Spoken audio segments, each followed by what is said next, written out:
Welcome back, everybody. I am Carly Stevens, and this is English Nerd. This is the All About Hamlet series. We've been in the middle of it for quite a while, and I plan to get all the way to the end, scene by scene. Act 2, Scene 2, I did have to split into 2 videos, though, just for the sake of time.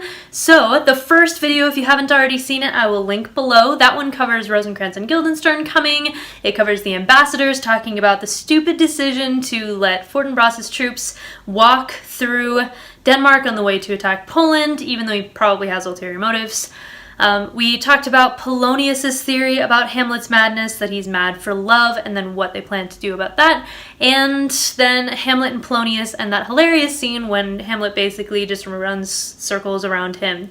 So, if you have not read Act 2, Scene 2, go now, shut off this video, and either watch it or read it, and then you can join me for this commentary. Hopefully you learned something, or if you're just a big fan, then we can nerd out together. So what this video will cover is Rosencrantz and Guidenstern, the players when they come, and then the second soliloquy. So if you've been waiting for the second soliloquy, here it is. If you need to, you can just skip to the end of the video and it will be right there waiting for you. So our first topic is Rosencrantz and Guidenstern, Hamlet's frat buddy type friends who are not quite intellectually at his level, but who come on the request of the king and queen to figure out what afflicts Hamlet and lead him on to pleasure to make him feel better. So they come in. Hamlet's really excited to see them at first. How are you doing? They make some kind of dirty jokes. And then almost immediately Hamlet says, "What have you done at the hands of fortune that she sends you to prison hither? Denmark's a prison." In some versions of Hamlet, like the one that I teach at school, which is not this exact version, the next part about Denmark being a prison and how I'd rather be bounded in a nutshell and count myself the king of infinite space, were it not that I have bad dreams. Such an incredible line, but for whatever reason, that little section is taken out of some versions. So I don't know if it's contested authorship or what it is. In any case, I'm very glad that it's left in this one. The idea that it's not so much where you are in the space that you have, it's the mindset that you have in it. If you are completely mentally oppressed, if you are spiritually oppressed, it doesn't matter how much space you have or what position you have in your job or in the government, that's going to feel like just a tiny confined space, as opposed to being in a small space and feeling free, and how different that is. Hamlet is, of course, in this situation where he is in line for the throne, but he is completely oppressed in spirit, and so he feels like he's in prison. Such a cool part. And then Hamlet says, "Well, let's go to the court." And when Rosencrantz and Guidenstern say, "Oh, we'll wait upon you," he starts figuring out, wait a second, why are these guys here? Maybe I should ask. Maybe they're here not because of me, but because, I don't know, other reasons like spying.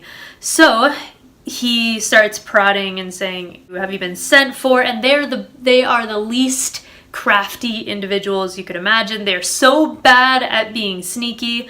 Once I put on a production of Hamlet, which was just one of the greatest joys of teaching that I've ever had the pleasure to experience. And to act out this part, I had Rosencrantz and Guidenstern and Hamlet all sit down for a game of cards, because the whole thing took place in a casino, essentially. That sort of environment, at least in the 20s. So kind of a gangstery Hamlet. In any case, so the three of them sit down. Hamlet's in the middle, and and Hamlet keeps asking both of them, "Why are you here?" And I had Rosencrantz just try to lean around Hamlet to see over to Guidenstern and try to whisper, "Wait, what do you say? Should we tell him?" And I thought it came off really wonderfully. It was pretty hilarious and fits the personalities of Rosencrantz and Guidenstern, who are very much like these guys. And if you're wondering if that's a coloring book, why yes it is. Finally, they say, "Yes, the king and queen have sent for us," essentially admitting that they are spies. I talked before about how I think that they haven't really done much that is wrong, but Hamlet is kind of deflated and he starts saying, "Well, let me just save you some trouble then, and I'll describe why I'm sad. And he goes into that beautiful, beautiful speech that you guys have read or seen. What a piece of work is man. How noble in reason, how infinite in faculty, in form and moving, how express and admirable, in apprehension, how like an angel, wait, did I mess it up? Something how like a god, the beauty of the world, the paragon of animals, and yet to me, what is this quintessence of dust? There's that switch right there. That speech is so, I mean, it's almost Shakespeare in a nutshell. It talks about the heights to which mankind can aspire, the potential that people have, and yet, there's that and yet. What is this quintessence of dust? Shakespeare, as I've said in earlier videos, was working through the death of his young son, Hamlet, when he was writing this, and I think that he was dealing with some depression himself, so these were real questions he was asking at the time. But then there's a switch at the end of that speech. It goes into kind of a joke. He says, "Man delights not me. No, nor woman neither, though by your smiling you seem to say so." So it ends on this kind of weird light note with Guidenstern, I think. Let me see. Is it Guidenstern? Rosencrantz just chuckling at that idea. Man delights not me, no, nor woman neither. But Rosencrantz tries to save face, and he describes that there is an acting troupe coming to play before him, which is super exciting. I'm going to skip over a lot of the conversation about that.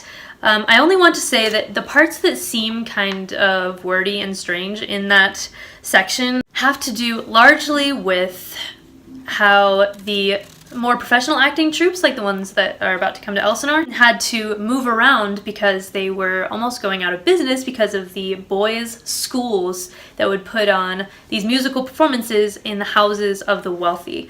Now, this was actually going on, something very similar was going on in Shakespeare's time because, okay, so there's the River Thames, right? On one side of the river were the respectable people. On the other side of the river, there were the brothels and the bars and the playhouses. It was the kind of shady side of town. That's partially why there needed to be patrons for the different acting troupes, just to show that they were legitimate and that they weren't just a bunch of prostitutes / weirdos just going off and doing their own thing. So a lot of people would come out to the playhouses, but there were people who were unwilling to because on the good side of town there were schools that would get together and would put on these performances inside wealthy people's homes. So they would invite their friends, and they would also get this kind of musical entertainment. So this is Shakespeare, I think, getting back at those people. Now the players are about to come in, and Hamlet says, okay, my uncle, father, and aunt, mother are deceived. Already kind of a creepy burn. He says, I am but mad north-northwest. When the wind is southerly, I know a hawk from a handsaw. Now, this line is a little strange, but essentially what he's admitting is that he is not insane. Whether or not you agree with him is kind of another thing, but he tells them, I'm not actually insane, I'm just pretending. Now, Rosencrantz and Guidenstern, bless them, I don't think pick up on the hint at all, but he does talk to them about what he sees as the truth right there. Enter Polonius, who's going to announce that the players are there, which Hamlet already knows. So Hamlet decides to again run rings around Polonius and keep leading him on to believe that he is mad for love.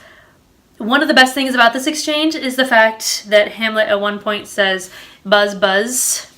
I want to just show you so you believe me. Oh, look, there it is. So if you want to quote Shakespeare, that is an option for you. That's just a really fun thing to bring up every now and then. Enter the players. And Hamlet apparently knows all of these players personally. You get the sense that Hamlet almost wanted to be an actor himself because he knows each of the players. He says, oh, you know, you're grown a little taller since the last time I saw you. Oh, you maybe can't play a woman anymore, boy, because your voice is starting to change. And he says hello to each of them. And then he requests a speech, but he does so by saying, one time you gave a speech and it went something like this. And he gives the first, 15 lines of this speech, and everybody claps and is super impressed with his acting ability, which I'm sure he knew ahead of time. Later on, as you know, he gives the players advice, but I'm not going to skip ahead to that. Why would you give players advice? Now, the speech that he requests, for a long time I didn't think it was that important which speech he requested, But now I see that there actually is a point to the speech that he requests. So the story is essentially Troy is burning from the Iliad, you know? Troy is burning, and, well, I guess that doesn't appear in the actual Iliad, but, you know, it happens right after. So Troy is burning. Priam, the king of Troy, is being slaughtered by Pyrrhus, the Greek, who was in the wooden horse, burst out and then tracked Priam down to kill him. And then he finishes the speech with Hecuba, Priam's wife, being utterly distraught. And those are the three characters in this soliloquy, essentially, or monologue, I suppose, because the character's not alone on stage. Now, at first I thought, okay, this is fine. Just the main thing is probably that the player has an enormous amount of emotion by the end of his speech, and so it encourages Hamlet to also have emotion as he ought to in his real situation, more than the player has in his fake situation. But it goes beyond that. Think about which character he would relate to the most. This clicked for me when I saw the Benedict Cumberbatch Hamlet, which all in all was not one of my favorites. When you have an excellent actor like Benedict Cumberbatch, I think that there is so much more you could do with that play. I mean, the Claudius and the Polonius are both kind of weak. But anyway, during this speech, the look on his face as he was listening made me think, oh my goodness, there it is. He is identifying with more than one character. He's identifying with Pyrrhus, the villain of the speech, because he is planning to kill the current king. He also sees Pyrrhus kind of as Claudius, who killed the previous king. So there's a connection between himself and Claudius. Should he kill the king? There's almost this moral dilemma that you can see running through his mind as he listens to this speech. He also identifies with Hecuba, who's distraught about the death of the king. But Hecuba, I'm sure, also reminds him of his mother. So he's relating to both Claudius and Gertrude, and it's fascinating to see kind of how he views himself just through the lens of this speech. Now, lots of fun things to say, but I want to get to the second soliloquy before this is an hour-long video.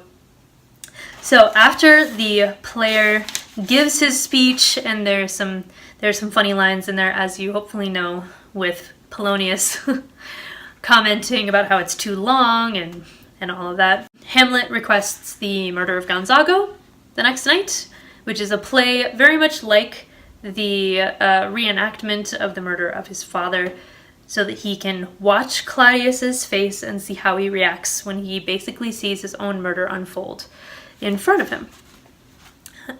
So he then is left alone at last. If you have not seen a version of this, if you just read this in class, watch one of two versions. There are two that I especially like of this second soliloquy, and one is the Kenneth Branagh version, and I'll put a link below to that soliloquy. And the second is the David Tennant version. I know I've brought these up before because they really are excellent, but these are two incredibly different takes on one of the most crucial pieces of writing in this entire play. So the soliloquy kind of goes in movements. He starts off by saying, you know, look at this player, look at the tears that were in his eyes, and all for what? For Hecuba. What's Hecuba to him, or he to her, that he should weep for her? She's fake. She's a fictional character. And why should he feel so much emotion for a fictional character when he himself can't even whip up this emotion for his dead father and his whored mother, as he puts in another place? Not my line, his. What would he do? He says, had he, the player, the motive and the cue for passion that I have, he would drown the stage in tears. He's saying, how can I live with myself knowing that this player has more of a connection to a fictional character than I seem to have with even a much bigger situation? So that's the first movement, and then it goes on to he berates himself. He brings everything back to himself. This is pretty typical Hamlet fashion. More to be said on that, I guess, later, but he asks questions of himself. Do I care? Who am I that I'm not taking action? And he has this really poignant question about halfway through the soliloquy. Am I a coward? Now, some people think he is. I worked with a teacher who essentially trained me and taught me a lot of what I know, and she could not stand Hamlet at all because he was so indecisive and, in her mind, so cowardly. Now, there's an argument to be made for that, and I understand those arguments, but I don't know that indecision is primarily his problem. Later on in the play, we see that he just starts taking action like a maniac. Is he a coward, though? Maybe. He comes to the conclusion after that question that he must be a coward. Otherwise, he would have fatted all the region kites with this slave's offal. Now, for those of you who don't know Shakespearean language as much, kites are birds, and offal is like the entrails of something. So I would have fatted all the region kites with this slave's offal. Claudius, that is. So then it switches to the final movement where he says, about my brain, let's come up with a plan. Let's actually take action here. So he's heard the guilty creatures sitting in a play have, by the very cunning of this scene, been struck so to the soul that presently they have proclaimed their malefactions. They've actually said, I murdered too, just in the middle of a play. Apparently there is not Netflix to glut yourselves on entertainment. So when people would go see plays, they would strike them in a more profound fashion than most entertaining things like that strike us. So he thinks, if I put on a murder like the murder of my father, then maybe Claudius will come clean, or at least his face will show that he's guilty. If you've been following along, you know that Hamlet needs... his plan has been weird so far. Why hasn't he just killed Claudius? He's been acting insane, and now he's going to put on a play. The reason is that he wants more evidence against Claudius before he kills him. He's hesitant to kill him, maybe because he's a coward, maybe because he is an anointed king over Denmark, who knows, but he wants more evidence. He's afraid that the ghost is not actually his father. There's this doubt that creeps in. He says at the end of this soliloquy, the spirit that I have seen may be a devil, and the devil hath power to assume a pleasing shape. So maybe this is actually a devil tempting me to do something really bad. So I want to make sure that he actually is guilty, and then once I do, I will take action. Of course, at the end of this soliloquy, we get to the really famous line, the play's the thing, wherein I'll catch the conscience of the king. A nice couplet there, making it extra memorable.